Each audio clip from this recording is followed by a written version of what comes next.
داشتن انگشت که در حالت التحیات ما و شما میخوانیم، وقتی اشهد ان لا اله الا الله گفتن دمی برداریم، اشهد ان لا اله دمی برداریم، الا الله دمی پرتاییم. وقتی انسان مسخره میکنند، وقتی انسان وهابی میگویند، باور کن وای شاید که در وجودش هیچ از ایمان و اسلام چیزی وجود نداشته باشد که وقتی انسان عمل سنت پیغمبر در چنگ میزند و یا مسخره میکند که تو وهابی هستی.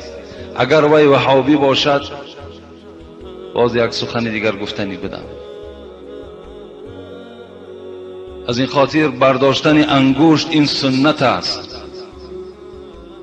انگشت ها را بردارین. من یک بار دیگر در این موضوع گفته بودم، کسی می بردارد ثواب میگیرد، کسی نمی برداری به همون انسانی که انگشت چمی بردارد خلل نرسان، خلل نرسان، زیرا تو علم نداری.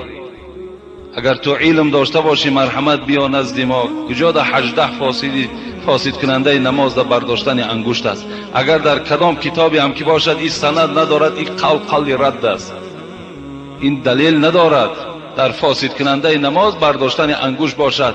وقتی که 35 36 حدیث پیغمبر خدا در باب برداشتن انگشت باشد، این از کجا از فاسد کننده است؟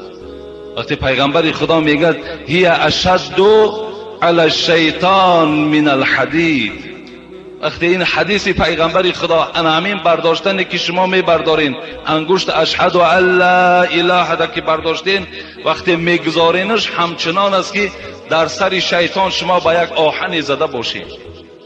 اینقدر ثواب دارد.